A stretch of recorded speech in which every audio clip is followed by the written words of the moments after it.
tardes, doctor. Buenas tardes. Entonces vamos a empezar la clase de hoy y empezaremos con un caso clínico que se les envió a través de su delegada. Podríamos nuevamente informar que se trata de un hombre de 43 años. Fue llevado a emergencia en estado semicomatoso a las 3 de la mañana. Según la historia que la esposa refiere, el paciente gozaba de buena salud. Era un joven. Su único problema médico era que padecía glaucoma y tomaba acetazolamida con el nombre de Diamox 3 veces por día. Consumía bebidas alcohólicas, pero no era considerado alcohólico.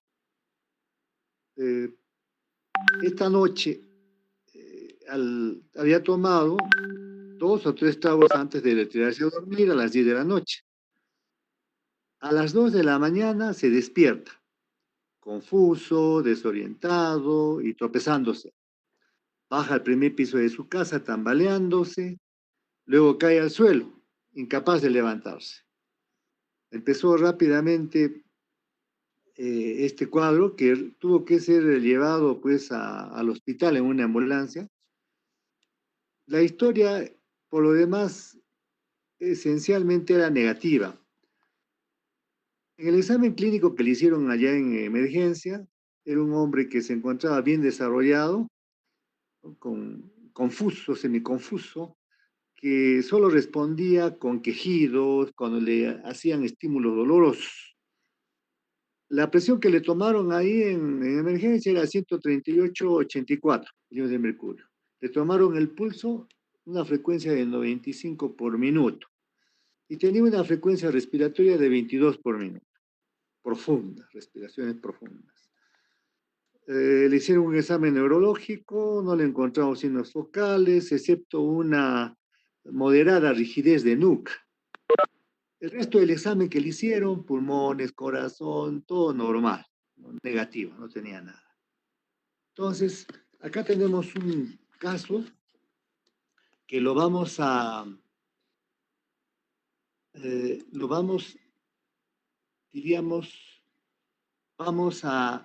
utilizar este caso para hacer la explicación académica de la clase.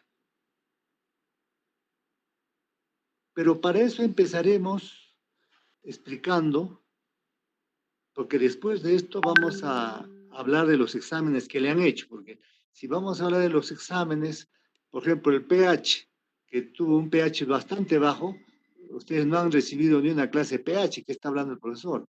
Cuando ya reciban la clase y vamos a ver los resultados de sodio, pH, cómo está todo eso, recién van a entender algo de lo que vamos a ver y revisar en los exámenes auxiliares. Y después de eso nos vamos a la discusión. ¿Qué es lo que ha pasado? ¿Por qué falleció este paciente? Entonces,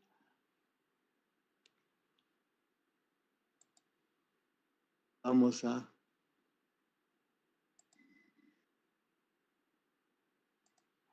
hablar de los disturbios hidroelectrolíticos.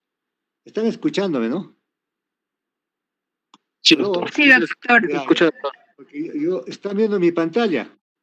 Sí, se ve, doctor. Ya, muy bien. Entonces, quiero empezar de la siguiente manera.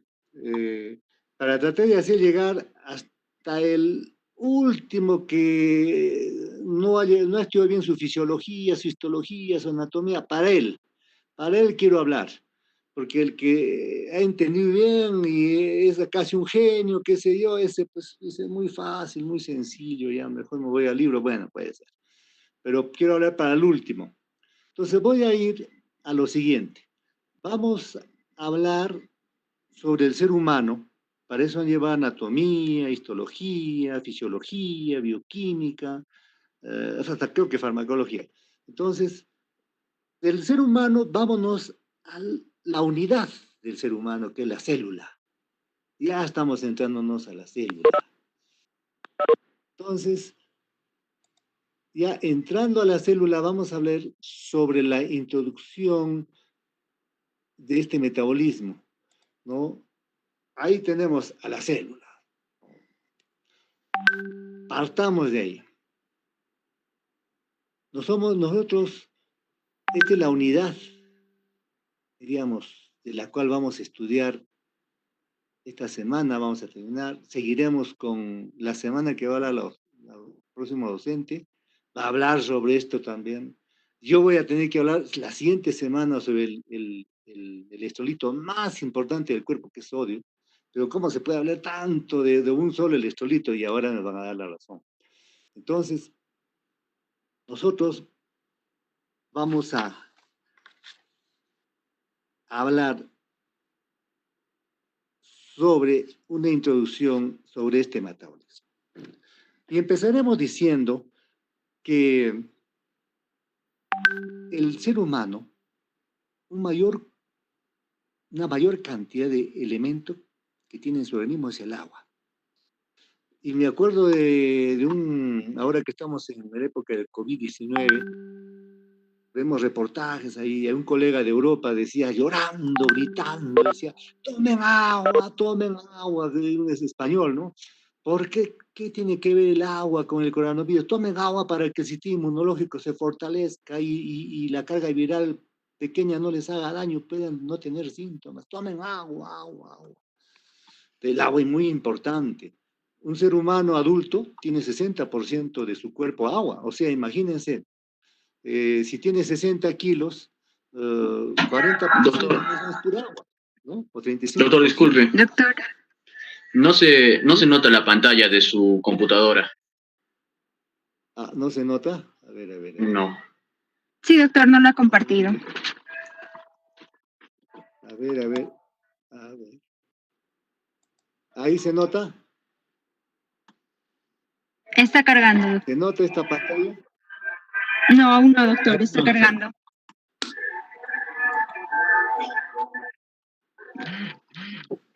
Dejo de cargar, doctor. A ver. Ahí. Tampoco, doctor.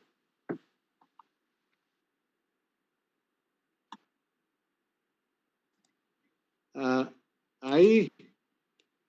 Tampoco, doctor. Aún no. Nada.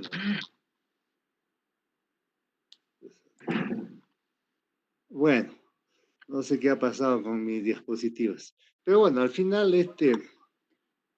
lo que estamos viendo pues es simplemente una célula, ¿no? Que es la que está dibujada en la pantalla, que no hay otra cosa.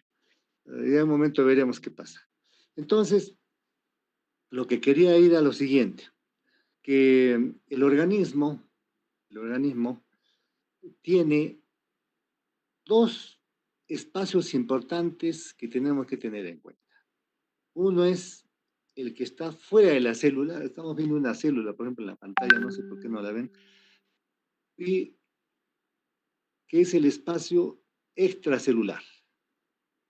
Y otra que está dentro de la célula, que es el espacio intracelular. Entonces estamos hablando de dos compartimientos. El que está fuera de la célula, extracelular, y el que está dentro de la célula, intracelular. De eso vamos a hablar.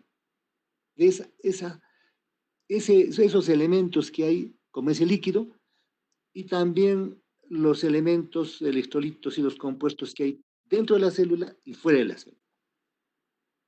Podemos decir que el compartimiento extracelular, ¿qué incluye? El plasma, el agua intersticial, también otras secreciones, por ejemplo, gastrointestinales. Por ejemplo, la saliva, uno elimina saliva, ¿cuánto? Un litro por día.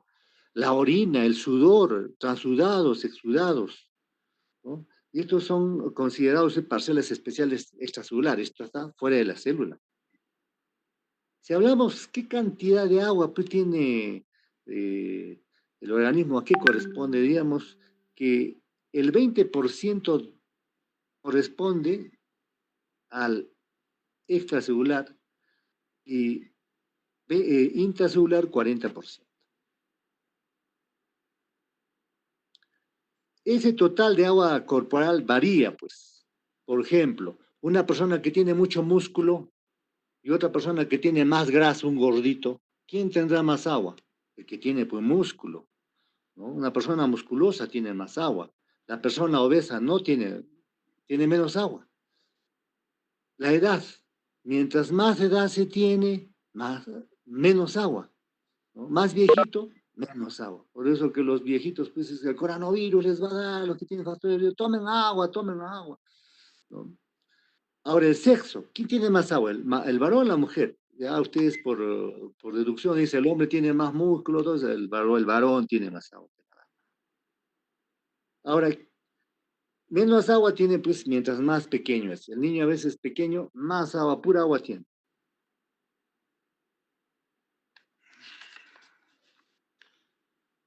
Ahora, estos compartimientos, tanto extracelular como intracelular, ¿qué elementos tienen ahí? Por ejemplo, a nivel extracelular, fuera de la célula, ¿cuál es el elemento más importante que se encuentra fuera de la célula que hay que tenerlo siempre en cuenta? Que es la que vamos a ver dentro de la próxima semana. El sodio. El sodio. Además, ¿qué otro le sigue? El cloro. Esos son los principales elementos que están fuera de la célula. Ya vamos a ver cuando revisemos los exámenes auxiliares de este pacientito, cómo está el sodio, cómo está el cloro. A ver, para eso tenemos que hacer los valores normales, que vamos a ver en un momento. Y a nivel intracelular, ¿qué elementos importantes tenemos? Porque hay muchos elementos, pero hablemos primero los más importantes, que seguramente esta semana van a hablar tanto sobre eso. Imagínense tantas horas para hablar sobre un elemento, ¿no? Entonces, a nivel intracelular tenemos pues el potasio y el fosfato. Estamos hablando de los importantes. Entonces, al final, hacemos un resumen y dice, a ver, tenemos entonces cationes como el sodio, ¿no? Tenemos aniones también como el cloro. Entonces, cationes, tenemos sodio 142, calcio 5, potasio 5, magnesio 3, total 155. Aniones, bicarbonato 27, cloro 103, fosfato 2, sulfato 1, ácido orgánico 6, proteínas 16, total 151. Entonces, un lado, otro lado tienen que estar equilibrados para que haga una homeostasis. Ya está. Entonces, esa concentración de electrolitos, ¿cómo se expresa? En miel equivalentes por litro. Suero. Un miel equivalente que representa 1 sobre 1000 del equivalente químico, ¿no? Que corresponde al peso atómico de un átomo de la sustancia por su valencia. Entonces, al final tenemos, pues, a nivel extracelular, considerando siempre el plasma, el intersticio y las secreciones. Eso equivale a un 20% del peso corporal. Y el intracelular, todo lo que está dentro de la célula, que equivale a 40% del peso corporal. Ya, hasta ahí estamos. Entonces, para redondear, para que nos quede bien, importante tener en cuenta los elementos importantes que trabajan a nivel extra e intracelular, como es el sodio y cloro afuera, o sea, extracelular, y el potasio y fosfato dentro de la célula. Claro, hay otros que también no tienen tanta importancia, después veremos en consideración, pero estos sí, porque son elementos muy importantes, ¿no? Por decir, por ejemplo, un viejito, se le cae el sodio, el abuelo, ¿no? Se ha deshidratado, perdió sodio por una serie de cosas. De repente el abuelo, ¡pah!, pierde conocimiento, está confuso, solo porque perdió sodio, ¿no? En los niños peor, cuando ustedes llevan pediatría, están ahí con el niño viene deshidratado, con los ojos hundidos, ¿no? Con una silla de signo de deshidratación, llegan ahí, 2 horas y ya se murió el niño, mientras más pequeño. O sea, cómo es tan importante estos elementos. Entonces, la suma del fosfato y ácidos orgánicos y proteínas, estos son aniones, representan un símbolo R. Entonces, la importancia de este conocimiento del R reside pues en hechos fundamentales, como el aumento de R, signo de acumulación anormal de ácidos.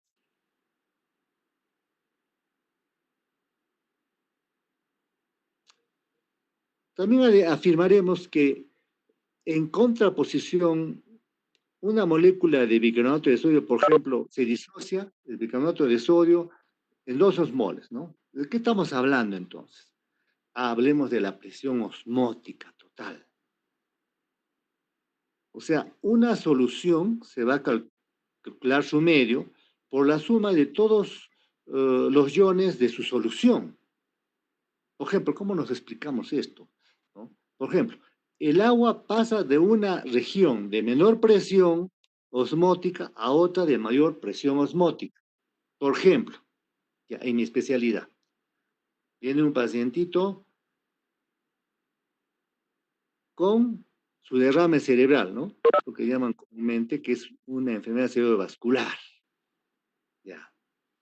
Ha hecho su isquemia cerebral, viene con todos sus signos neurológicos, viene con todo el sensorio, nos vamos a la célula, a la célula.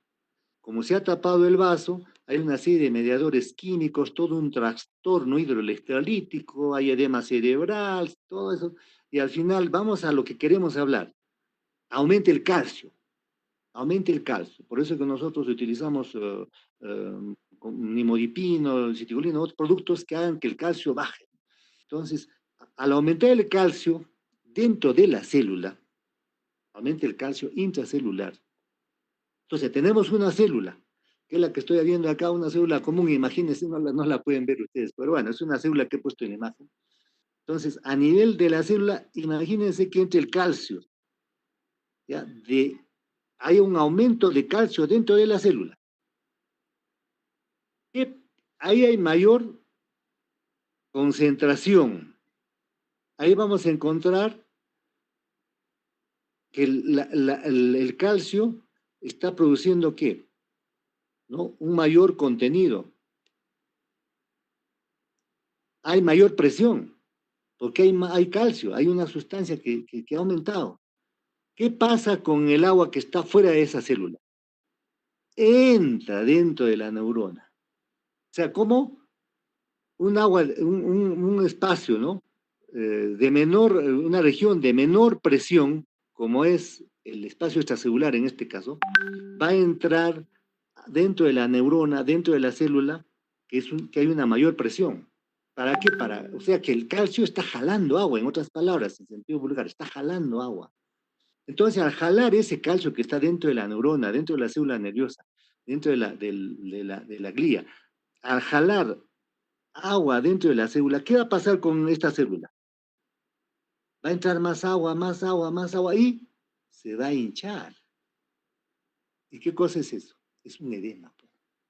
Como está dentro de la célula, es un edema citotóxico. Al final se revienta, pues muere la célula. Tanta agua le ha entrado. Entonces, por eso es que viene este párrafo que dice, el agua pasa de una región de menor presión osmótica a otra de mayor presión osmótica. Y lo estamos explicando ahí con un ejemplo, un pacientito con un EBC isquémico, por ejemplo. Entonces, en el hombre, en condiciones normales, hay un equilibrio osmótico, ¿no? De presión dentro de los compartimentos, dentro del intracelular y el extracelular, normalmente hay un equilibrio osmótico. Tanto dentro como fuera de la célula están equilibrados, ¿no? Entonces, equilibrados, y este equilibrio osmótico tiene un valor, que son 310 miliosmoles por litro. De presión osmótica, ¿no? Ese es el principio del electrolito de la presión osmótica. Se tiene que haber un equilibrio ahí. Y van a ver a medida que van estudiando este curso que hay una serie de alteraciones que rompen el equilibrio. Entonces nosotros con este fisiología tenemos que estar reparando, ¿no? Reparando, dando electrolitos, dando agua, calculando cómo lo damos, qué hacemos, ¿no? En base a estos conocimientos. Entonces, ¿dónde está pues la importancia de la presión osmótica? ¿Dónde reside? ¿En qué? En este equilibrio tanto dentro de la célula como fuera de la célula. Entonces, porque este equilibrio intracelular y extracelular va a permitir, o sea, hay una asociación, está asociada el pasaje de agua dentro de la célula y fuera de la célula. Este pasaje del agua intra y extracelular y viceversa están en ese equilibrio. Entonces, en eso basa la importancia de esta presión osmótica. Entonces, este mantenimiento que hay de este equilibrio, tanto fuera como dentro de la célula, se llama homeostasis. La homeostasis. Ya van a utilizar mucho este término. La homeostasis a nivel del organismo. Estamos hablando a nivel celular, ¿no? Entonces, para que haya este mantenimiento de equilibrio dentro y fuera de la célula, es necesaria una homeostasis, entonces. Muy bien. Entonces, ¿y qué factores, qué pasa con esta presión osmótica y el volumen extracelular? ¿Qué pasa con estos dos términos? Tienen que estar, pues, en límites fisiológicos. Tiene que haber factores que mantengan esta presión osmótica y que mantengan este volumen extracelular y mantengan una homeostasis. Entonces, para eso necesitamos, ¿no?, dos componentes muy importantes. Uno es la relación con la presión osmótica, que está relacionada con la hormona antidiurética. Ustedes ya van a ver en endocrinología todo este fenómeno que hay, pero seguramente si se recuerdan fisiología, ¿no? La hormona antidiurética es una hormona que se produce a nivel del sistema nervioso central, ¿no? El de la neurohipófisis. Y la otra es la relación que está relacionada con el volumen extracelular. ¿Quién está relacionado con el volumen extracelular? La aldosterona, que también van a ver hablar al nefrólogo mucho sobre estos términos. Veamos un poco cada uno de ellos, porque es importante conocerlos, porque eso va a permitir que se mantenga dentro del límite fisiológico, ¿no?, de homeostasis. A ver, un poco sobre la hormona antidiurética. ¿Qué hace la hormona antidiurética aquí? La hormona antidiurética regula la presión osmótica extracelular. ¿A través de qué? A través de la retención y excreción de orina por los riñones. Entonces, la hormona antidiurética va a actuar a nivel, pues, de los riñones, ¿no? Es así, por ejemplo, cuando la presión osmótica extracelular se vuelve mayor que la intracelular, hay un estímulo. ¿Para qué? Para que se secrete hormona antidiurética. Entonces, por consiguiente, se suelta la hormona antidiurética y retiene agua. Así trabaja. Por eso, cuando hay problemas de esta hormona, a nivel del sistema central, no funciona la hormona antidiurética, el paciente puede orinar hasta 20, 25 litros al día. Se llaman a veces diabetes insípida. Entonces, la hormona antidiurética trabaja acá. Y el otro, la aldosterona. ¿Qué hace la aldosterona? La aldosterona más bien va a regular el volumen del agua extracelular, ¿no? ¿Haciendo qué? ¿No? Reabsorbiendo el sodio por los riñones. Entonces la aldosterona favorece esa retención. Sodio y agua por los túbulos distales en el riñón. Entonces, de esa forma vamos a mantener, ¿no?, una homeostasis, ¿no?, de estos espacios intra y extracelular. Muy bien, entonces, veamos un poco ahora cómo es esta distribución y alteración del agua corporal.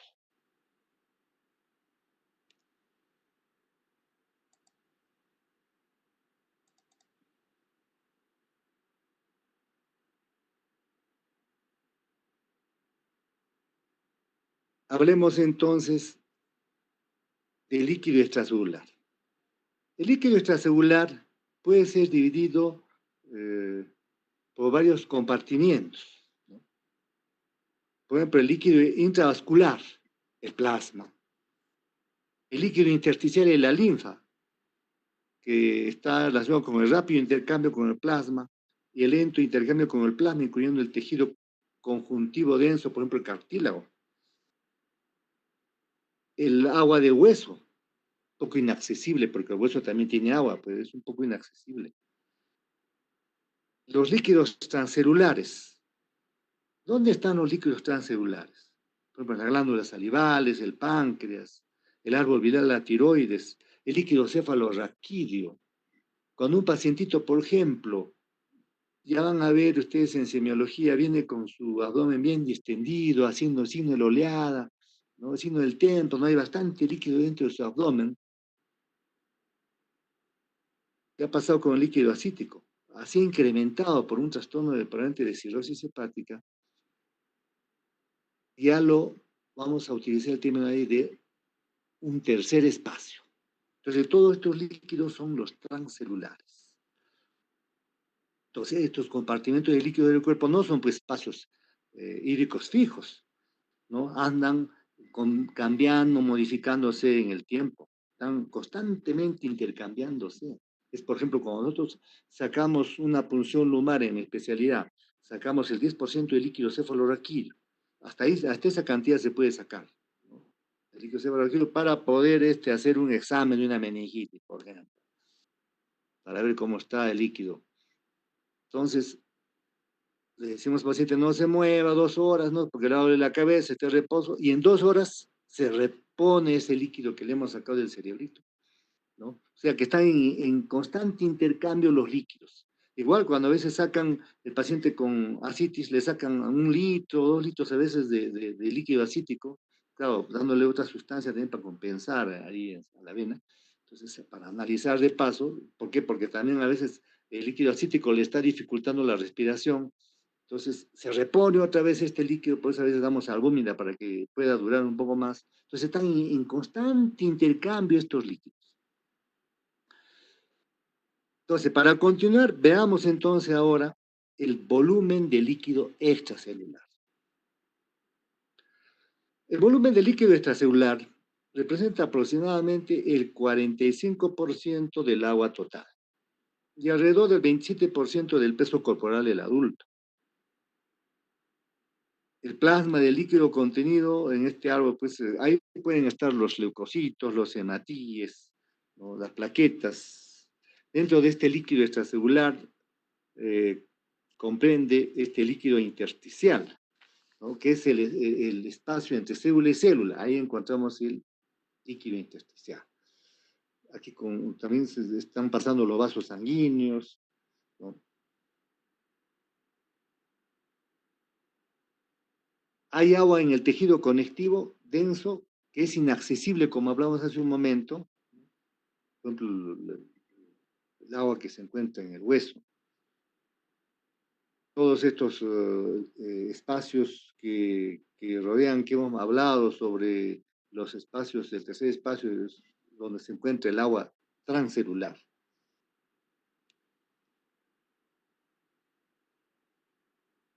Entonces, el volumen extracelular total, ahí va a estar excluyendo el agua ósea pues, transcelular, y ahí se ha hecho una serie de estudios, a veces encontrando yodo marcado, albúmina, para poder determinar la cantidad que realmente se encuentra, ¿no? En estos espacios, en diferentes edades, porque no es lo mismo en un joven, en un anciano, en un niño, para poder tener la cantidad de acuerdo a la edad, ¿no? ¿Y de qué está compuesto este líquido extracelular? Vamos a la composición.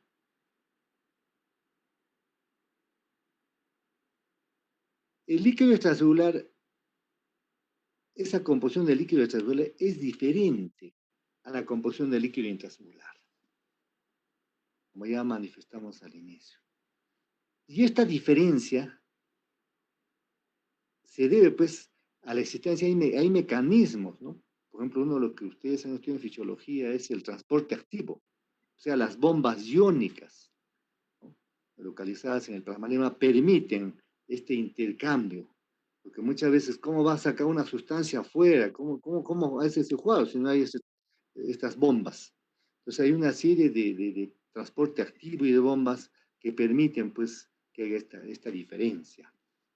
A veces, a veces fallan también estas bombas, fallan también estos transportes y hay toda una alteración homeostática.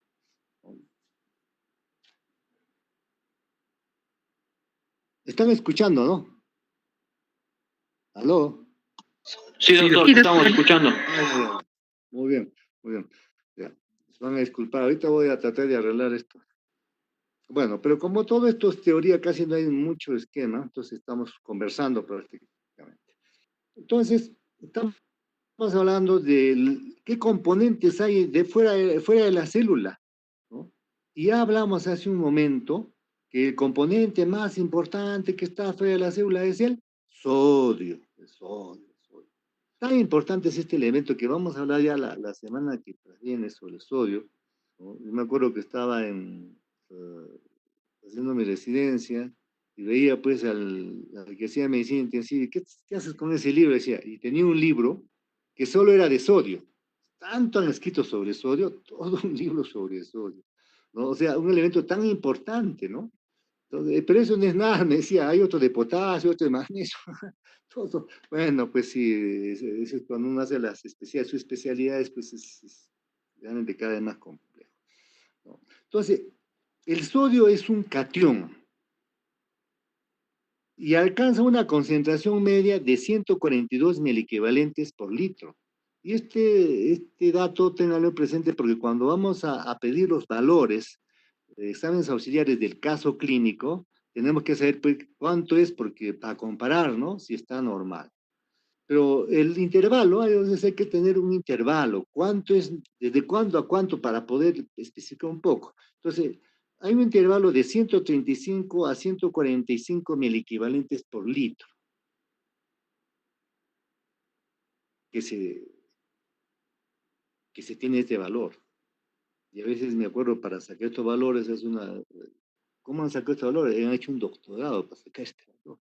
¿Cómo han sacado este valor? Un PhD. O sea, hacen trabajos de investigación tan profundos que quedan, ¿no? Para estos trabajos, pues. Entonces, la concentración de otros cationes, como por ejemplo el potasio, el calcio y el magnesio, son mucho menores aquí en el extracelular.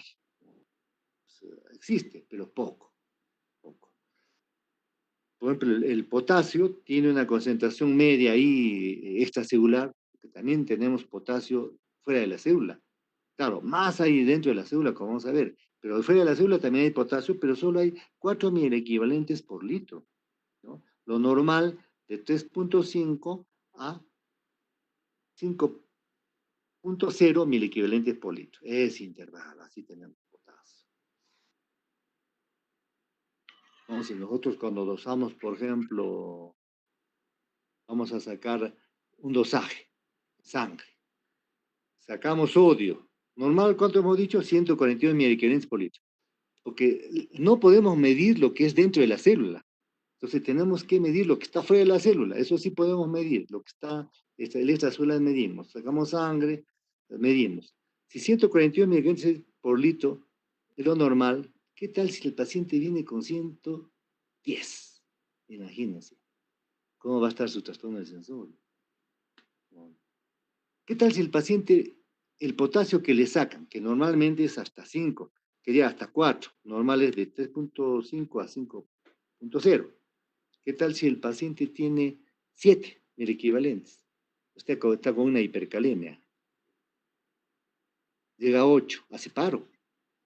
¿Ah? Entonces, ¿cómo estas alteraciones de los electrolitos pueden hacer daño en los pacientes?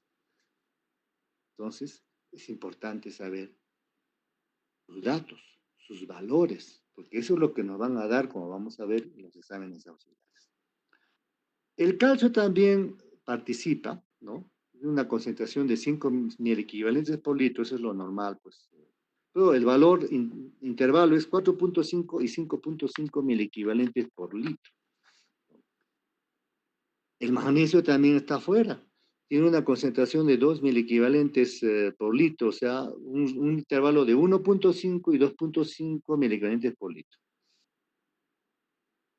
Y los iones hidrógeno también lo encontramos.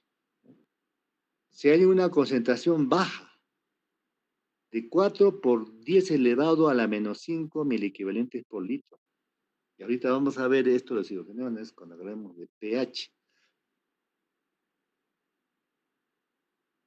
El anión. El anión predominante en el suero, estamos hablando de líquido extracelular, ¿cuál es? El cloro. El cloro. ¿Cuánto es la concentración de cloro ahí en el suero, diríamos?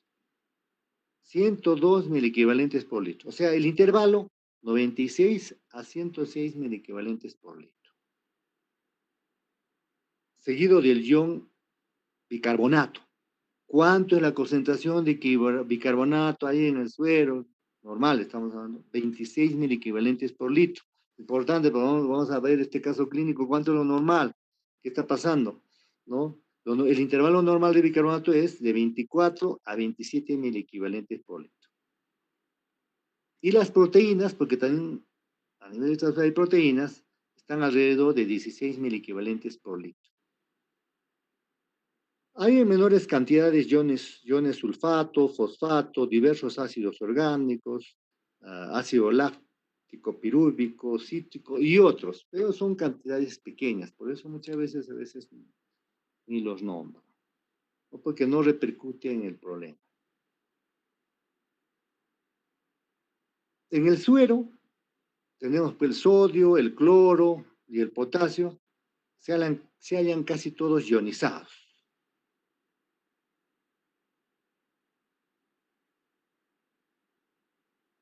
O sea, la composición iónica del líquido intersticial es muy parecida a la del suero, pero no idéntica.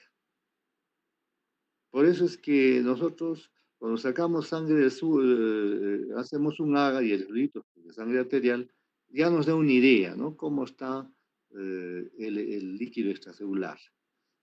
Y de por sí también ya nos ayuda a saber cómo está el intracelular, porque el intracelular no podemos entrar hasta la célula y sacarlo.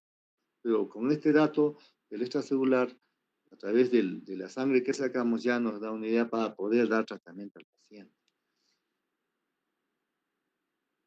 Entonces, si el agua y los diferentes iones se atraviesan por simple difusión, la pared de los capilares, las proteínas, debido a su alto peso molecular, apenas difunden al líquido intersticial. Y su concentración, pues, menos inferior a 4 miligramos por litro. Entonces, estas proteínas, ¿qué carga tienen? Tienen una carga negativa al pH normal del suelo. Entonces, esta transferencia neta de agua, pues, que hay en el espacio intracelular y el extracelular, ¿cómo se modifica? ¿Cuándo se modifica? Cuando la osmolaridad de uno de ellos va a establecer una gradiente de la presión osmótica y provoca, pues, un paso del espacio más diluido al más concentrado, como el ejemplo que dimos de este pacientito con análisis isquémico.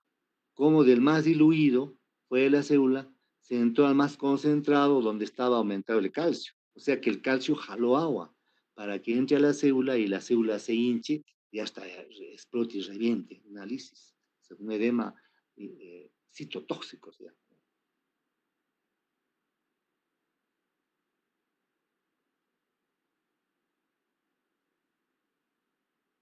Entonces, el espacio extracelular es el más expuesto a variaciones primarias de su osmolaridad. Un aumento de la osmolaridad extracelular por pérdida de agua, ¿qué nos va a dar? Deshidratación. Entonces, y a veces esto no es bien tolerado en los niños, por ejemplo, ¿no? Porque no soportan pérdida de agua. ¿Por qué? Porque rápido se descompensan. Hay que actuar rápidamente. Y al contrario, si hay un descenso en la osmolaridad extracelular por hiperhidratación, causa el flujo del agua hacia el interior de la célula. Entonces ya van a ver ya 2 capítulos sobre deshidratación e hiperhidratación. Por el contrario, cuando el volumen, la osmolaridad extracelular se altera por ganancia o pérdida de solutos, los volúmenes extracelular e intracelular varían en direcciones opuestas. Así, por ejemplo, cuando el espacio extracelular sufre un aumento de la osmolaridad, disminuye el volumen y aumenta el volumen del espacio extracelular. O sea, cómo andan jugando, ¿no? Jugando. Tratando de encontrar el equilibrio. Y nosotros en el tratamiento justo eso es lo que hacemos, tratando de equilibrar. Porque una alteración de estas un poco, digamos, severas, el paciente puede fallecer, de acuerdo a la edad, como hemos dicho. Entonces, una pérdida de sodio también modifica pues, los volúmenes, ¿no? De ambos espacios. Así como hemos visto cómo el calcio entra y jala agua, igualito también el sodio jala agua para donde esté, ¿no? Y donde jala, pues va a haber un aumento del volumen y eso puede traer descompensación.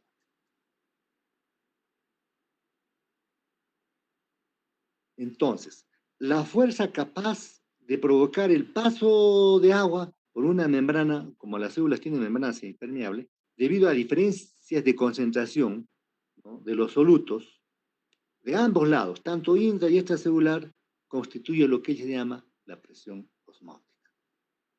Para alcanzar, tiene que haber equilibrio para alcanzar esa homeostasis que tiene que estar ahí. Entonces, el número total de partículas va a constituir la osmolaridad de su concentración, que esta es la unidad de volumen, ¿no? Por ejemplo, volumen, una solución, o sea, 2 moles de suero, ¿no? Que terminan la osmolaridad. Por ejemplo, ¿no? En el ser humano, por ejemplo, se mide a través hay un osmómetro que se puede utilizar para ver estas modalidades. Entonces, el sodio es el catión osmóticamente activo del líquido extravascular. Importante. La glucosa también se comporta como un soluto osmóticamente activo, ¿no?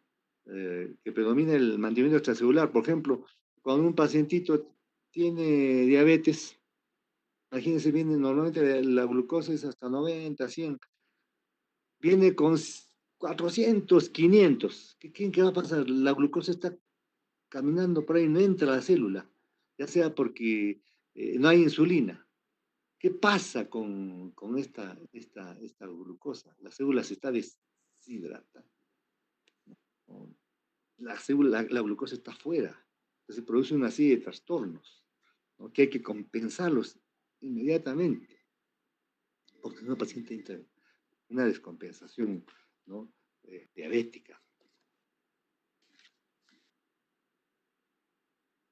Entonces, la importancia clínica de determinar la osmolaridad plasmática, ¿en qué radica?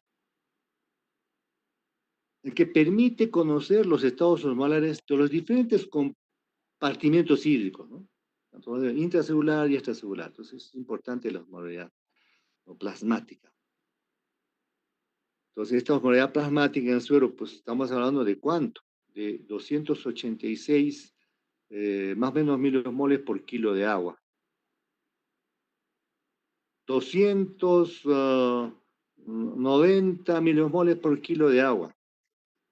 Y es importante nosotros que diferenciemos acá dos pequeñas cosas, como es la osmolaridad, que viene a ser la cantidad de solutos por litro de solución.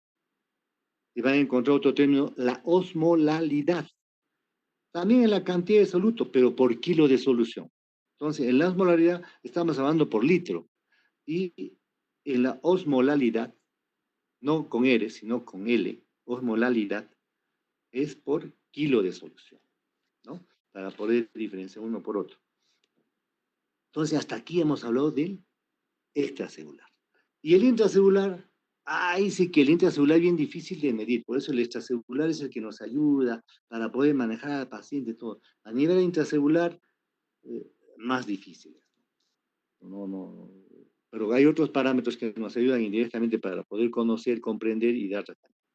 Entonces, el líquido intracelular constituye el 55% del agua total. O sea, hay más agua dentro de la célula que fuera, ¿no? Entonces, 55% del agua total del organismo en un adulto varón y alrededor del 33% de su peso. Entonces, el volumen intracelular se calcula pues sustrayendo el agua total del organismo y el volumen extracelular por consiguiente. Una vez 31 yo. Entonces, el volumen intracelular representa el mayor espacio de líquido en el organismo. Puesto, la célula tiene más agua, si sumamos tantas células que hay en el organismo. ¿Y de qué está compuesto este líquido intracelular? ¿Qué cosa hay ahí dentro? Ya nos adelantamos y mencionamos que también hay unas sustancias, ¿no? Dentro de la, como son, vamos a encontrar hematíes, vamos a encontrar los cationes. ¿Cuál es el catión más importante que se encuentra dentro del espacio intracelular? Hemos hablado del potasio. Potasio.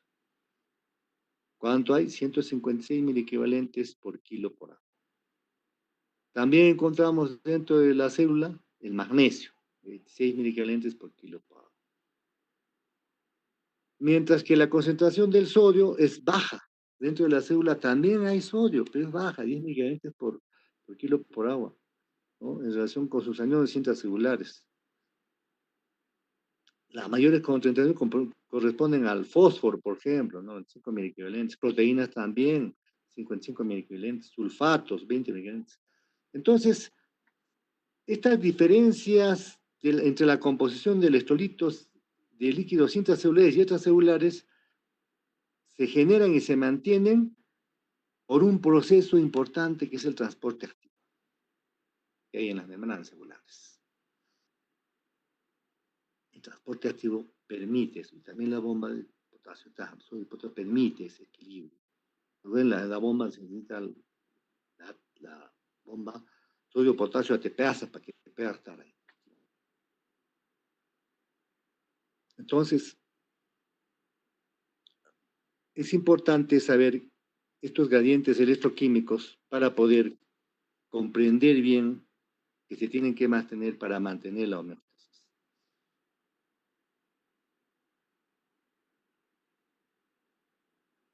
Veamos ahora, ya hemos visto el espacio intracelular, el espacio extracelular, sus componentes, su volumen.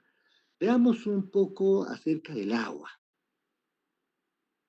El organismo intercambia agua y electrolitos entre el interior a través de las vías, por ejemplo, a través de los pulmones, a través de la piel también, a través del tubo digestivo, a través del riñón. Son órganos que ustedes van a ver cuando toquen esos capítulos que intervienen mucho este metabolismo del agua. Entonces, en condiciones normales, las entradas, las salidas del agua se equilibran, ahí participa el riñón, también participa el aparato respiratorio. Total, un adulto normal, ¿cuánto requiere de agua? Nos requiere 35 mililitros de agua por kilo de peso por día. Pero muchas veces tenemos unas malas costumbres de no ingerir la cantidad de agua que requerimos, ¿no? Ya cuando estamos con sed, ya estamos deshidratados. Por eso este colega de España decía, tomen agua, y casi llorando el colega, porque en España había momentos donde estaban muriéndose más de 1000 pacientes por día, era desesperante, ¿no? Entonces, gritando a nivel mundial en sus relaciones, ¿no? Tomen agua, por favor, decía este colega, ¿no? Cuán importante es el agua. No tomas agua, se destruyen las células también. Entonces, no toma más agua y por eso el paciente se estriñe, por eso el paciente se arruga, por eso el paciente tiene una serie de trastornos. Tan importante. Un niño tiene 50 a 60 mililitros por kilo y por día. El lactante, 150 mililitros por kilo por día. Mientras más pequeñitos, más agua. Pues ustedes tienen, por ejemplo, sobrinos, por ahí, hermanos pequeñitos, pura agua. Cada rato piden agua a los niños. Si no, también se descompensa, ¿no? Entonces, el agua que ingresa al organismo puede provenir del exterior. Eso, ¿a qué llamamos? Agua exógena. Y depende, como dije, de los hábitos alimentarios que uno tiene, ¿no? A veces uno no ingiere agua, el agua que necesita su organismo. Y cuando es agua del metabolismo celular, esa es agua exógena, productos de la contracción celular, cuando las células se destruyen, cuando hay oxidación de hidratos de carbono, de grasas, de proteínas. Entonces, esa es agua endógena. Entonces, puede alcanzar incluso hasta 750 mililitros por kilo cuando hay contracción y destrucción de las células. El músculo magro se le domina el agua, agua libre.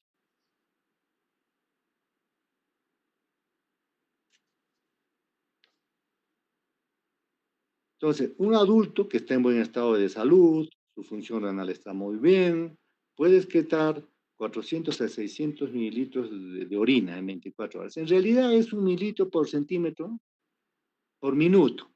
O ya sacan la cuenta cuánto de agua uno también tomará, pues, ¿no? Los pulmones eliminan 500 a 700 mililitros diarios de agua, en forma de vapor. Un paciente que está taquisneico puede alcanzar a 1000 a 2000 mililitros por día. Este paciente está deshidratado. Cuando se hace su balance se va a encontrar que hay que ponerle más agua. La pérdida de agua a través de la piel puede incrementarse, puede alcanzar hasta 1500 mililitros en distintos cuadros, ¿no? De acuerdo a como usted, por ejemplo, 100 a 150 mililitros por cada grado centígrado de temperatura. Normal, ¿no? Más fiebre, más consumo de agua. Por vía digestiva también se pierde entre 100 a 200 mililitros de agua en 24 horas. Es una persona que está normal, ¿no? Pero estas pérdidas pueden aumentar si el paciente tiene vómitos, tiene diarreas. Entonces no olvidemos, en el vómito está botando potasio, en la diarrea está botando sodio y otros electrolitos. Hay que reponer, porque si no ya se imaginen toda la pérdida de homeostasis que va a haber a nivel intra y extracelular.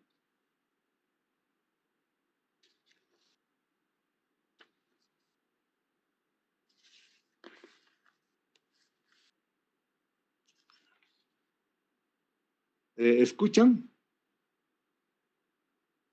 ¿Están Sí, doctor. escuchando? Sí, doctor, lo estamos escuchando. Vamos a dar un interview para ir a la siguiente clase. Mientras voy a ver cómo arreglo esto necesito que ustedes vean unas diapositivas para la siguiente clase. Unos minutitos de descanso. A ver, unos minutos. ¿Qué, doctor? Ya, doctor.